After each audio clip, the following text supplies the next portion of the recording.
มาแบบบ่ญาติพี่น้องเข้ามาแบบบ่ญาติปะไปเบิ่งไอ้ทำปะไปเบิ่งแม่ไอ้ทำหาเฮากินกินข้าวขาวหัวนี่จะบ่เลยข้าวกินข้าวกันในน้ำมึกนะ อุ้ยเอาผู้ใดมาวะผู้ใดสิมานอนก็ไม่ใหญ่ติเฮ้อสิมานอนก็ไม่ใหญ่ติเฮ้อสิมานอนก็ไม่ใหญ่บ่เฮ้อเฮ้ยสบายดีปะลุงแผ่นติงติงกังติงกังสบายดีนะจ้าสบายดียามเย็นจ้าใส่ไม่ใหญ่เด้เข้าไปกวนไม่ใหญ่ดูเข้าไปกวนแม่ตู้เข้าไปกวนแม่ตู้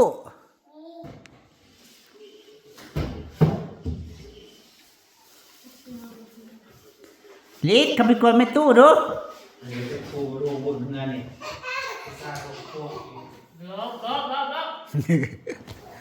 เล่นนะบริพาทพี่น้องเอ้ยเดี๋ยวนี้นะเล่นนะบริพาทก้มกระดือสั่นวางของทุบหัวเพิ่นวานก่อนทุบหัวเพิ่น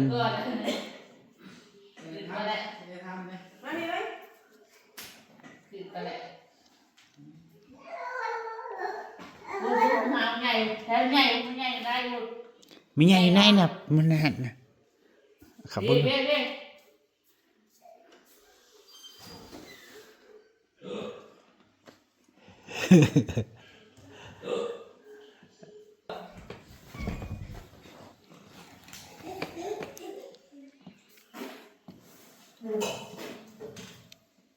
ที่ออกมานอนนำจ้า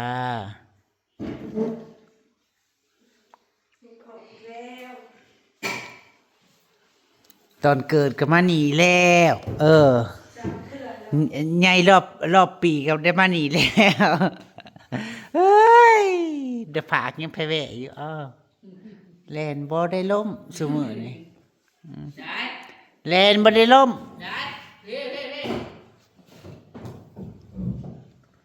ริด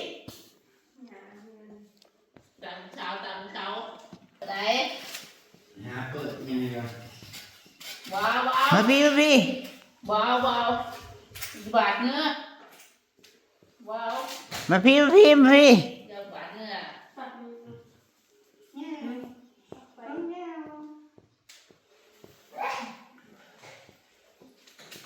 เบิ่งการ์ตูนปะฝนเทลงมา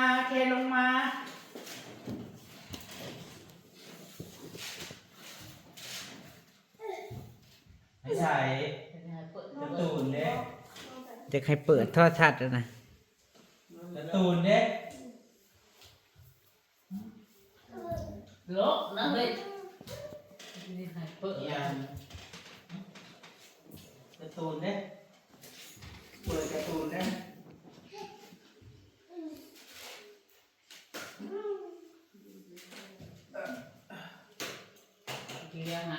ไอ้ถ้ามาเปิดให้ไป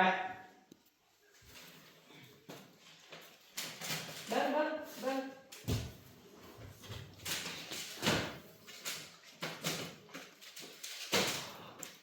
ตาตุ่งตวง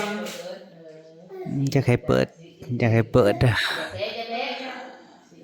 เบิ่งการ์ตูนบ้างเบิ่งการ์ตูนบ้างให้ถ้ามาเปิดให้เด้อให้ถ้าเปิดการ์ตูนให้เด้อ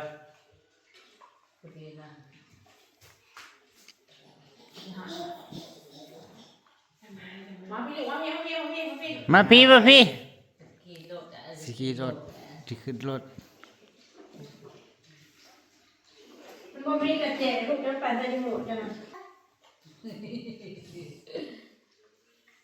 สบายดีปะลุงสวัสดีค่ะ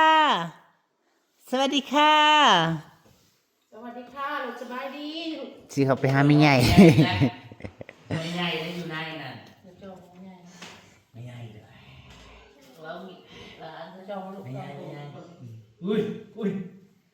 เห็นว่าไม่ใหญ่อ่ะอุ้ยนั่นเห็นว่าไม่ใหญ่ไม่ใหญ่เห็นยังลูกไม่ใหญ่นอนแล้วจองไม่ใหญ่เห็นยังตามไม่ใหญ่ อุ้ยอุ้ยไม่ใหญ่อุ้ยไปหยอกไม่ใหญ่อีกไม่ใหญ่ไหวพระบ่ ใหญ่ไหวพระบ่จอมใหญ่จอมใหญ่ ให้ทำเลย ให้เทียจ้ะ ทำเลย ให้เทียจ้ะให้ทำเทียเลยมันจะสั่นทำให้เฮาอ่านกันแหละรู้จะเอาเฮาใส่ ไข่ติดสมัยเด็กมันทีมันเคยมีมา สองม้วนยาวชนกันกับลานแต่ละมือกระชายอ้วนนี่เลยตรงไม่ใช่ตัวมันผิด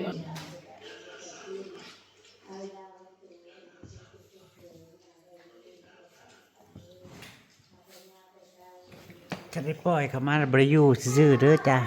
นางก็สิเล่นอยู่บดมือนะ นั่นคือโดดกากระเช้าหันใจโอ้ยคนอื่นคือโดดกว่าสิจะว่าหน้าวะ เขาได้ขึ้นรถนี้ มันหัวสิพามาหนีเนาะ มันเบื่อไหนมันดีใจมือขัดหลังพื้น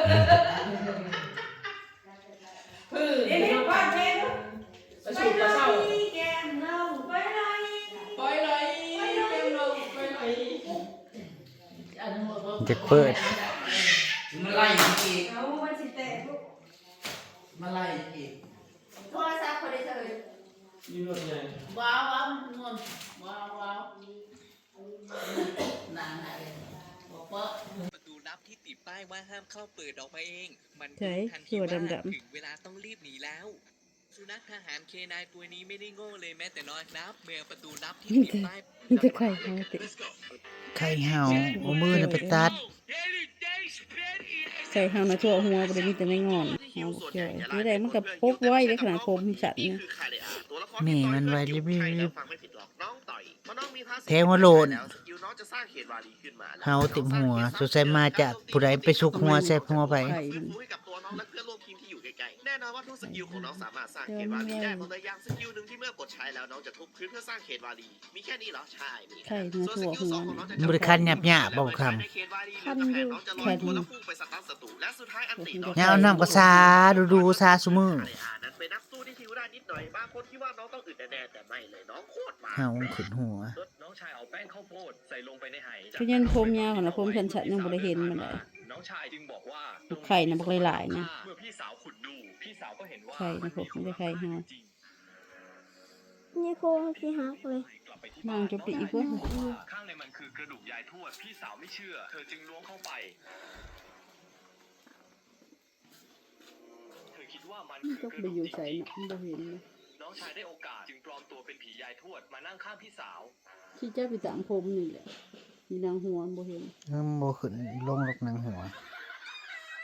ที่เจ้าไปตามนะ แม่เอา ไว้ ส ผ ลาม เปามาให้ลูกสาว ลูกสาวถามว่าแม่เอาแป้งจากไหนมาทำแม่จึงบอกว่าก็ในไหนั้นไง ลูกสาวจึงบอกว่ามันไม่ใช่แป้ง แต่มันคือกระดูกยายทวดเธอกับแม่แย่งไหกัน จนสุดท้ายมันเป็นแบบนี้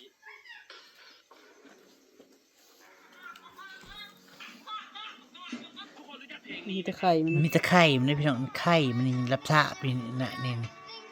แต่โตมันสำนึงบ่ได้เห็น ไข่มันนั่นนี่สำนึงบริเวณนี่มันไข่มันนี่ปลายมือนางนี่พี่น้องนี่ วิธีทำให้รัก ไข่นะทั่วหั ข ว นาดทางหน้าผาก ฉบับคนขี้เกียจสู้ง่ายๆเป็นยังไงวิธีทำก็คือเมื่อถึงวันที่รัก ทั่วหัวธนภากันจะไข่เห่าวัวแต่ไม่งอน พวกนี้นะรับทราบแม่นเบิดเลยนี่ ไข่ พื้นเป็นตัดสกินเฮด ขึ้นใต้ผมสันจังสิออกไข่มันน่ะกระสันไข่มันก็บ่อีกคันแมวมันออกก็ได้ แล้วมันก็บ่อีก ตัวซอกมาขี่ที่มัน ถ้ามันก็ออกบ่แล้ว บรรยากาศยามแรงมันนี่เงียบสงัดพี่น้องบลมเนาะใบลงไปหายังเขียดยังอันนี้แม่แถวนี้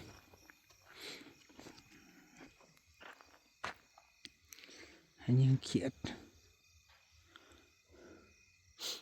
บ่เสือเพิ่นมาเพิ่นว่าบ่กินก็สิไปครับพาไปเพิ่นน่ะเป็นยังเขียดนะ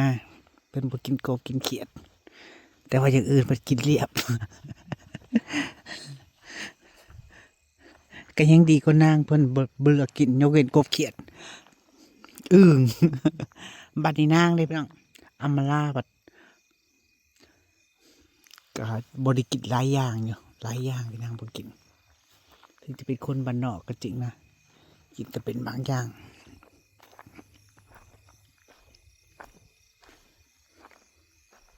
เสียงแมงกินนายแมงกินซอน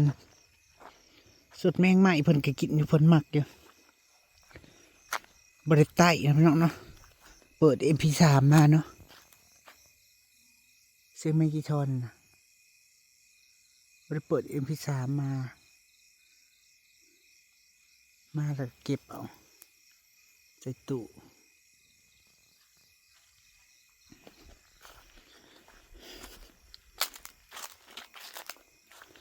ตักแต่อันเพิ่นอันนี้ตายเบิดเนาะเอ้ยเดี๋ยวขวกินจักโตบุดบ่เหลือบ่รอ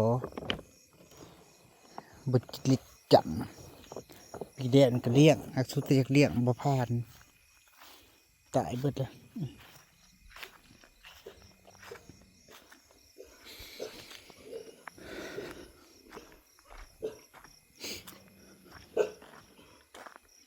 ใบรนเบิดแล้วต้นไม้เอียงลูกฮะสิเฮาแม่เฮ็ดหยังเฮาแม่เฮ็ดหยังนอนใส่ปัดนี่ฮะนอนใส่มีหมองนอนยังมีหมองนอนยัง